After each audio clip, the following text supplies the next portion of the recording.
Bien, je suis ravie d'accueillir Jocelyne Robert. Bonjour. Bonjour. Alors J'ai la voix un peu enrouée là, mais je suis toute avec vous. Vous êtes en France depuis quelque temps. Vous n'arrêtez pas de proposer ce superbe livre. Vous êtes sexologue, auteur de nombreux ouvrages, tous très bien d'ailleurs. Et celui-ci s'adresse tout particulièrement aux abus sur les enfants. Ça s'appelle « Te laisse pas faire, les agressions et les abus sexuels expliqués aux enfants ». C'est aux éditions de l'Homme. Alors c'est expliqué aux enfants, mais je trouve que c'est un livre aussi pour les adultes, parce que justement, vous évoquez les choses avec... sous un angle qui est beaucoup plus abordable pour tous, parce que je sais, pour aborder malheureusement souvent ce sujet, les adultes sont assez, comment dirais-je, ils sont un peu dans le déni des abus sexuels sur enfants. Oui, c'est-à-dire que, évidemment, ils savent, les parents, les adultes, les éducateurs, que cela existe. Ils en sont très conscients, ils le voient bien. On en parle très, très souvent dans les médias, d'ailleurs. Mais ils se sentent pas toujours confortables, outillés, à l'aise d'aborder ces questions-là. Et c'est un livre qui, au bout du compte, dont l'objectif est de donner à l'enfant plus de pouvoir sur sa vie, sur son corps, et sur sa sexualité, sur ce qu'il est, mais par l'entremise, par la volonté manifeste d'aider le parent, l'adulte, à accompagner les enfants dans cette perspective, dans cet objectif-là. Et vous l'avez bien dit en préambule, il y a une partie fondamentale du livre qui correspond à des chapitres ludiques, d'exercices, de jeux, de mise en situation à faire avec l'enfant. Et il y a une partie qui s'adresse à l'adulte pour l'aider, lui, elle, à retrouver, sinon à trouver davantage d'aplomb, de confort pour aborder ces thèmes-là qui sont pas faciles. Alors, ce que vous rappelez, Jocelyne Robert, c'est que malheureusement, la plupart des agresseurs sexuels sur enfants sont connus de la famille et sont connus de l'enfant, ce qui rend les choses encore plus dramatiques, évidemment. Oui, plus difficile à aborder parce que c'est relativement facile pour un parent de prévenir l'enfant de l'agresseur étranger là, qui va flâner autour de la cour d'école et puis qui va tenter de s'approcher des enfants ou de les inviter à aller dans la voiture ou de leur offrir friandises ou objets que l'enfant désire. Ça, c'est relativement facile, on se sent peu concerné.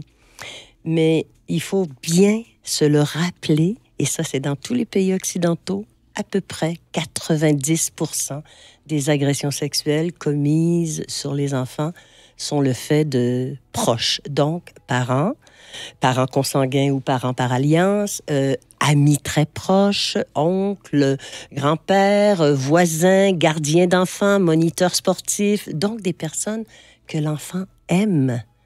Et c'est pour ça qu'il y a de la difficulté à se protéger, à se défendre de ces sollicitations sexuelles. Donc, il faut en parler simplement.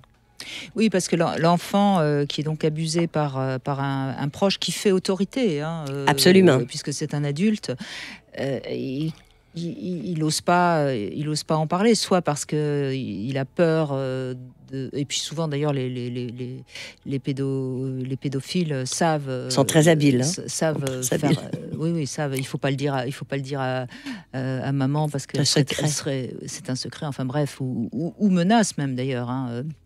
Donc il faut prévenir les enfants de ne pas se laisser abuser, justement. Et c'est tout le propos de ce livre également. C'est tout le propos de ce livre, et c'est de tenter, à travers ce livre-là, ce que j'ai voulu, c'est de tenter de donner la chance à l'enfant d'être capable de libérer sa parole avant que l'agression ne survienne. Et je dis, et je maintiens, et je le répète constamment, l'enfant qui parle dès la sollicitation.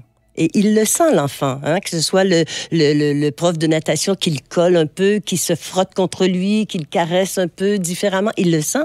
L'enfant qui parle dès la sollicitation, le plan de l'agresseur est saboté. Absolument. L'enfant qui se tait, le plan de l'agresseur est enclenché.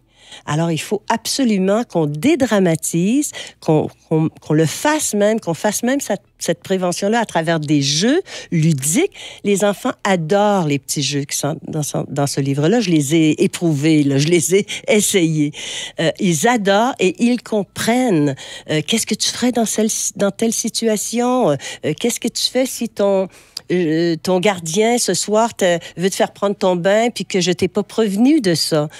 Tu dis non, maman m'a pas dit que tu devais me baigner. Alors, les situations sont concrètes, sont précises. Oui, il y a l'histoire du feu rouge et du feu vert. Du feu rouge, du feu vert. Qui est très... qui en plus, pour l'enfant, c'est très clair. Oui, oui. Vous connaissez un peu les chiffres, François Bourguignon, ou pas? Les chiffres exacts, non. Moi, je suis stupéfait. Bon, après, je suis psychiatre, donc si vous voulez, il y a probablement un biais aussi dans ma perception de ça, mais je suis stupéfait par la fréquence, en fait, des histoires de violences sexuelles dans l'enfance des personnes que je rencontre dans le cadre de suivi.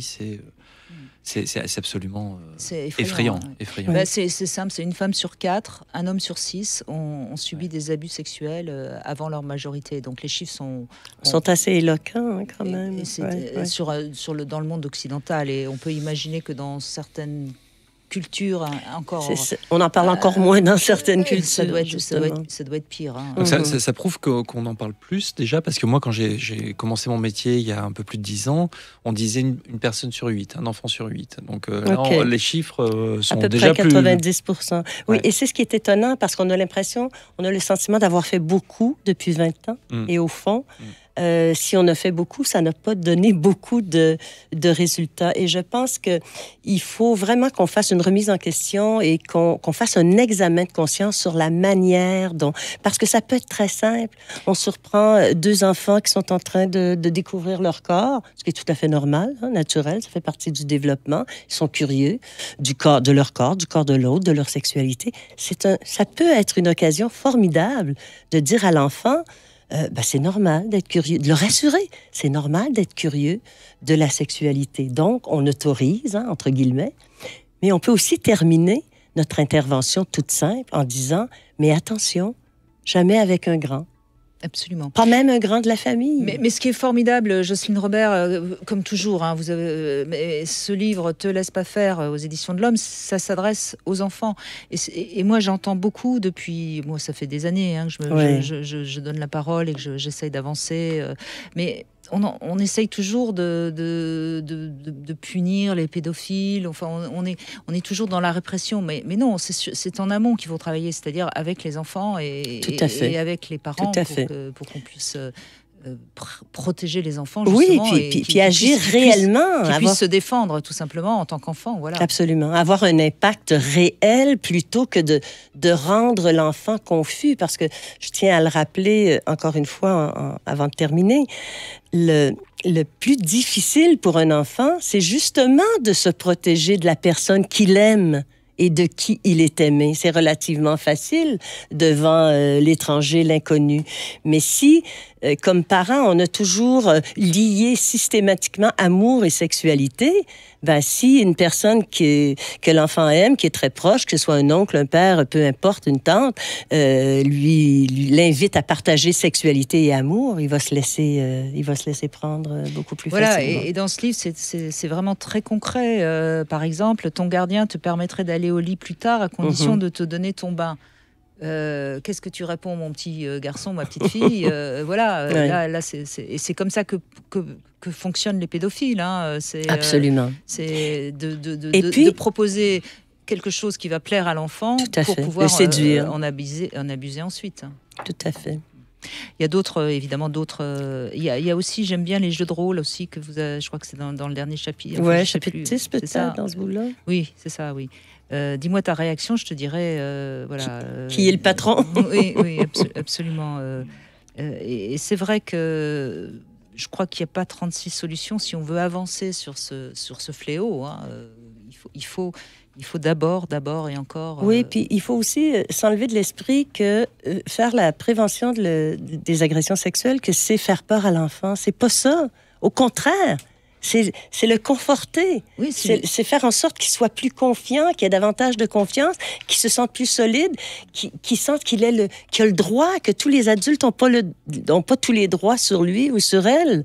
C'est le contraire que de faire peur. Mais bien sûr, il faut faire un examen de conscience comme adulte, puis il faut se conforter aussi, puis se rassurer sur la façon, parce que on a souvent de très, très belles occasions, j'essaie d'en mentionner plusieurs dans le livre, d'aborder la sexualité simplement au jour le jour, selon les situations qui se présentent.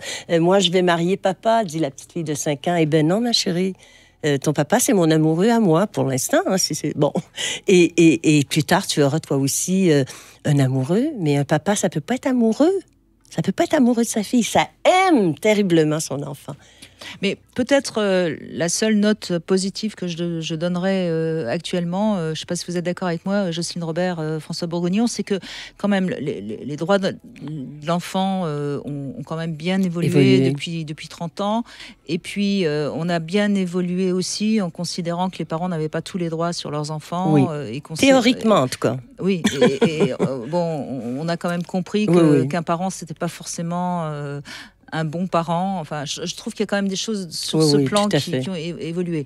En revanche, c'est vrai, je le disais lundi d'ailleurs sur l'émission qu'on a faite sur les violences intrafamiliales, il y a beaucoup d'informations qui ne sont pas encore passées dans le milieu médical, milieu juridique, enfin, je veux dire, éducatif. Enfin, il y a encore beaucoup de formations à faire à tout niveau. Oui, et c'est pas toujours facile. Parfois, on intègre les informations théoriquement, avec la tête, avec le cerveau, mais les intégrer sur le plan de l'affectivité. La maman va souvent, ou le papa, va souvent s'inquiéter de quelque chose qui, au fond, n'est pas inquiétant, comme le jeu sexuel, comme la masturbation chez l'enfant, et ne pas voir ce qui... Et je les blâme pas, là, d'aucune façon. Je pense qu'on est tous et tous, toutes et tous dans le même bateau, mais autant je pense que la prévention des agressions sexuelles, c'est important, autant je dis aussi ne pas jamais utiliser ce livre-là, que je suis là pourtant pour faire connaître et pour vendre.